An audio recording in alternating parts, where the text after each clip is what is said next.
The late Roman army was, like the army of the Principate, split into a number of different units, many of which were grouped together into two main distinctions: Frontier Armies and Field Armies. The Field Armies of the 4th and 5th centuries, usually known as Comitatenses, are well known for functioning as mobile units, but when exactly they came into being is unclear, and this has been debated by historians of the late Roman Empire since at least the 1920s.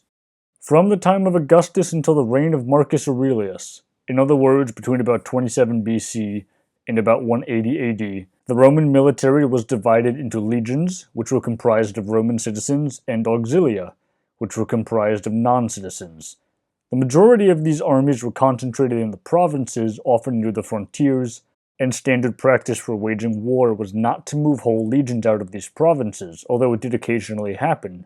Instead, it was to move vexellationes, detachments of individual legions numbering between 500 and 1,000 soldiers each to the front, and following the end of the campaign, those detachments could either be disbanded and returned to their parent legions, or they could be kept and formed into the nuclei of other military units.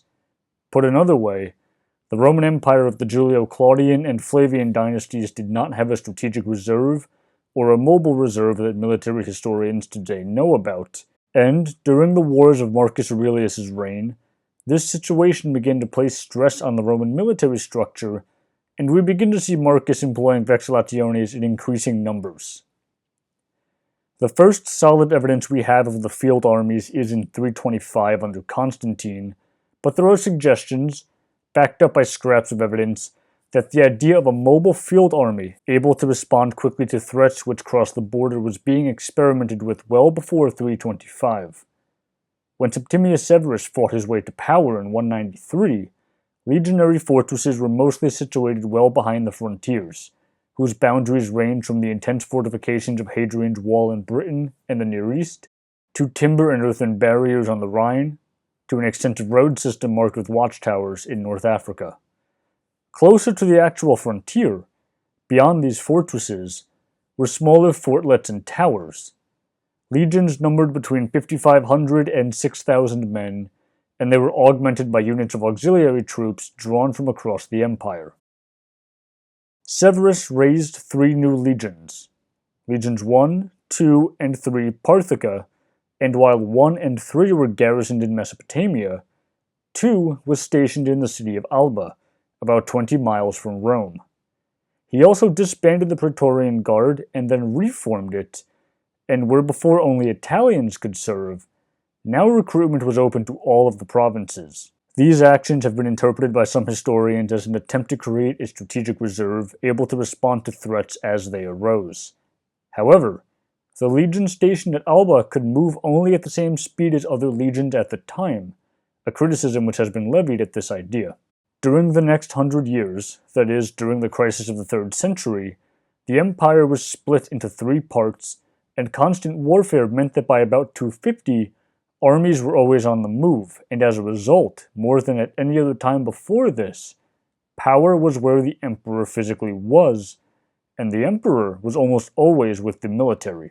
The crisis required a shift in military doctrine. With so many usurpers, rebellions, and barbarian incursions, the Romans could no longer take the time to deploy their armies, so strike forces had to be developed to meet the new challenges. At some indeterminate date, possibly around 255 but we are not completely certain, the Emperor Gallienus had control of various vexellationes, whose parent legions he had lost the allegiance of, and out of this he created an army mostly consisting of cavalry. There are 2 ideas for why he did this. The first is that it was to deploy against Postumus, who had taken control of Gaul and Britannia, but this is not well supported. The second, better idea is that while the crisis of the 3rd century forced the Roman Empire to deploy armies which never really left the field, Gallienus went a step further and created a cavalry army designed to move rapidly and strike hard and fast against threats, notably the Alemanni, who at that time were holed up in present-day Switzerland, just north of Gallienus' base in Italy. This cavalry army was based in Milan, and it appears to have had 1 commander, which suggests a single unified force. Was this the forerunner of the field armies of the late empire? or perhaps an early mobile field army itself. Little is known for certain about this cavalry force, and they seem to disappear from Milan after about 285, and at that point, the empire was reunited. We do know that the cavalry was comprised of smaller units drawn from other legions, so it's possible that, like in all other instances, after their function was fulfilled, they were disbanded or absorbed back into their parent legions. But, on the other hand, archaeologists have also discovered coins which show that the title given to this cavalry army was equites, not alla or vexillatio, the two other terms often ascribed to vexillationes, which perhaps suggests that, since it was given a non-specific title, this army was not intended to function in the manner of other units, and was on its way to becoming something else entirely, perhaps the nucleus of a mobile field army. It's possible that its disappearance from Milan indicates that the cavalry was permanently in the field, functioning as a field army, and the lack of evidence does not disprove this, but historians are not certain. The documentation for the military reforms of Diocletian are not extensive, which has led professionals to question where exactly his reforms end and the reforms of Constantine begin. It's unclear if Diocletian built on Gallienus' model. If the cavalry still did exist, it's possible that he broke it up, and if it did not, it's possible that Diocletian did not see a point in reconstituting it. Of course, the problem with any large mobile strike force is that the commander of such a force is in a good position to try their hand at usurpation.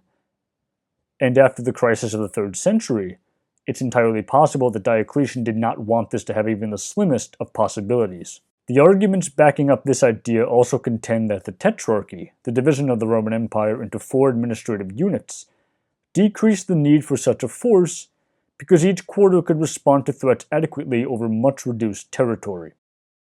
Arguments for Diocletian starting the field armies of the late empire hinge on the interpretation of what comitatus means as it applies to Diocletian. We have 3 sources for this, one of which tells of Diocletian's expedition to Egypt, and a unit of cavalry is listed as comites, and the placement of the description suggests that this unit was different from the others, and the other 2 sources mention soldiers who were members of Diocletian's comitatus. During the late Republic and the early Empire, this word referred to a high-ranking individuals, eventually in emperors, friends, and advisors.